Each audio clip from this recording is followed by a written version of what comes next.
মালতা গাছের কথা কি বলবো, এই যে মালতা, এই যে দেখেন,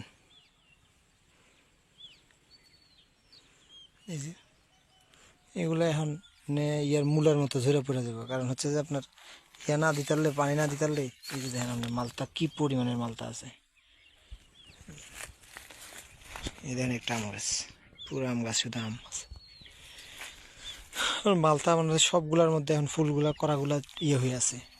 এখন পানি হচ্ছে যে মূল। আমার সোলার ব্যাকআপটা তো হয়তো সোলারের ব্যাটারি ব্যাকআপ ইয়ে দিলে হবে, কিন্তু এখন আপনার যে পরিমাণে পানির দরকার, এই পরিমাণের পানি আপনি হচ্ছে যে এই সোলার থেকে পাইবেন না, বুঝছেন।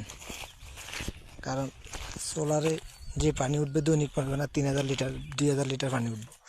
এখন আমার দৈনিক দরকার এখন 7000 8000 লিটার পানি। কারণ এই 1-1.5 মাসে একটু পানি বেশি না দিলে মনে করেন ফল সব ঝরে যাবে। কারণ মালতা প্রত্যেক থোকায় থোকায় আছে মালতা, না যেটার মধ্যে লাগে যে পাতা খালি ডান্ডা, কিন্তু ওইতে শুধু মালতা।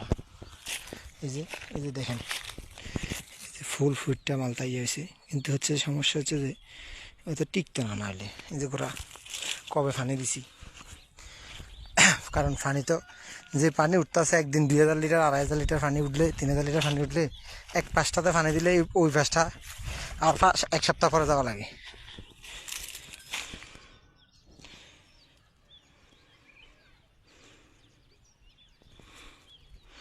এখন সবচেয়ে বেস্ট হবে হচ্ছে যে আপনার এখানে সোলারের মধ্যে একটা প্লেট না লাগাইয়া মনে হয় আমার হিসেবে জেনারেটর নিয়ে নিলে ভালো হয়।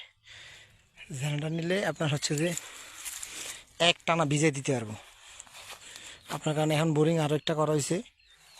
আপনার ওই বাসায় যখন বোরিং করছেন, দরকার যদি মনে করেন না যে আমার দিনের বেলা আমি পানি পুরোটা দিব, তো ওই বাসার ওটাতে জেনারেটর মোটরটা লাগাই দিয়া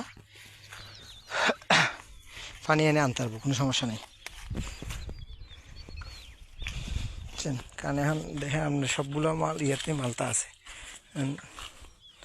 এগুলো যখন ফুরে যাবো, ফুলগুলা ফুরে গেলে আর লাভ হইতো না।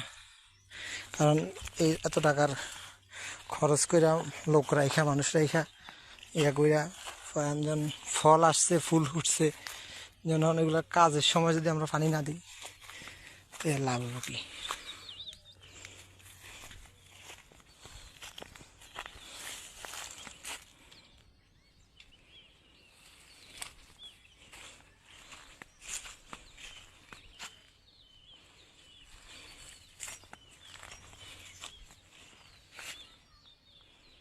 এটাতে দেখেন পুরা গাছে ফুল, এই যে এমন তো পাতা নেই, কিন্তু এর মধ্যে ফল আছে। এই যে ফল আছে কিন্তু পাতা নেই, এগুলোর মধ্যে